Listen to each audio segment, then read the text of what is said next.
जी चलिए, मुकेश जी आपसे मैं जानना चाहूंगा कि सुरक्षा बहुत बड़ा एक मुद्दा है, चुनाव में भी रहा और चिंता है इस देश को उस मुद्दे की। इसका भविष्य क्या रहेगा, भविष्य की सरकार को लेकर के हम बात करें। देखिए, जो सुरक्षा की जो चिंता है वो भारत को हमेशा से रही है और हमेशा ये थ्रेट, अगले 2-3 साल ये बहुत बड़ी थ्रेट है। राहुल जिसने अभी 19 तारीख को ही जो अपनी राशि परिवर्तित कर रहा है, ये छिपे हुए जो आतंकवाद जो एक कमजोर सा पड़ता हुआ नजर आ रहा था, वापस सर उठा सकता है। इसके बारे में बहुत चिंता और बहुत ही सावधानियों की आवश्यकता है। अगर हम इसे चुनौती को समझ पाए तो, और पहले से ही इसके मुकाबले में तैयार खड़े हुए, अपनी गोपनीयता, हाँ यहाँ मैं एक बहुत बड़ी बात कहूंगा जो नरेंद्र मोदी की कुंडली के अंदर बहुत जबरदस्त है कि उनकी गुप्तचर सेवा पर जो पकड़ है वो अनमैच्ड है। अभी तक किसी कुंडली में ऐसी दिखाई नहीं दी। हो सकता है वो उसको बहुत मजबूत करें और इस आने वाली चुनौती को समझने में कामयाब रहें। आने वाला समय गुप्तचर चीजों को बढ़ावा देने वाला कहीं ना कहीं हमारे देश में दिखाई देगा आपको। जी पुरुषोत्तम जी, आपसे कि सुरक्षा एक बहुत बड़ा विषय है और देश के सामने एक बड़ी चुनौती भी है। सरकार का भविष्य आपने बताया, किन हाथों में सत्ता जा रही है वो आपने बताया, चुनौतियों से कैसे निपटा जाएगा वो भी आपने बताया और चुनौतियां रहेंगी ये भी बताई, लेकिन एक बड़ा विषय है सुरक्षा। देखिए, ये बात ठीक है कि सुरक्षा की दृष्टिकोण से भारतीय जनता पार्टी के सत्ता में, जब सत्ता में आ रही है और उनके परिप्रेक्ष्य में ये सरकार बन रही है, भारतीय जनता पार्टी के ज्योतिषीय गणना के आधार पर जो ग्रहों की हम बात करें तो हमारे वेदों में भी कहा है शुद्ध वाल है सरस्वत वालो मणिवालस्ते आश्विना श्वेता श्वेताक्षो। ये व्यक्ति जब शुद्ध मन से और शुद्ध भाव से जब कार्य करता है तो बृहस्पति का वहां दशा होता है, अंतरदशा होता है या प्रतंत्र होता है।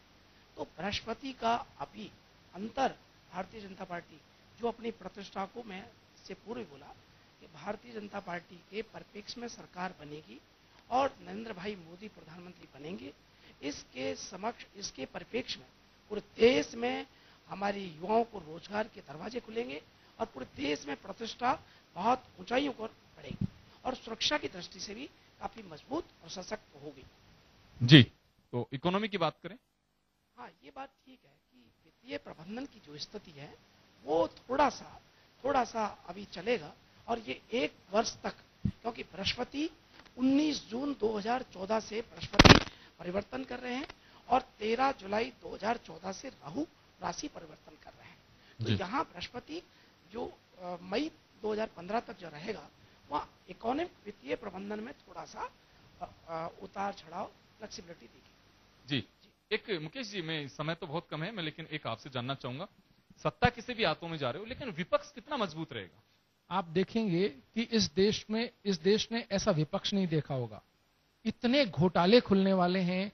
एक अस्थिरता जिसकी हम बात कर रहे थे आपसे भी थोड़ी देर पहले, वो इन्हीं मुद्दों पे आधारित थी कि जो चाहे वो 4 लोग हों, कुछ लोग ऐसे चुनकर के आ रहे हैं जो लोग जो देश ने कभी देखे नहीं है, वो अपनी जान की कॉस्ट पर भी इस चीज को खुलासों में कहीं रुकेंगे नहीं और बड़े चुनौतीपूर्ण उनके मुद्दे होंगे और देश देखेगा कि कुछ उन पे कार्रवाई करनी पड़ेगी। ऐसी स्थितियां, कुछ ऐसे लॉज आएंगे जो आगे इस देश को, मेरा सवाल अपोजिशन, हाँ, तो वही उन्हीं की बात है। तो वो उसके ऊपर इतना एम्फेसाइज करेंगे, इतना दबाव बनाएंगे कुछ चुनिंदा लोग भी कि उनको चैन से नहीं बैठने दिया जाएगा। जो सत्ता में चाहे जितने बड़े भी उन्होंने अपने गठबंधन कर लिए हो, मुझे नहीं लगता कि उनको कोई चैन की सांस लेने की नौबत रहेगी अपोजिशन के मुद्दे पर। चलिए, मैं एक बार रेखा जी आपसे जानना चाहूंगा, बस एक आखिरी मेरा सवाल आपसे होगा जिसमें आप बताएं कि अपोजिशन यानी कि प्रतिपक्ष जो है वो कितना मजबूत रहेगा? मजबूत रहेगा, मतलब काफी उसमें रहेगा और फीमेल डोमिनेंट भी रहेगा, तो ये मजबूत तो रहेगा।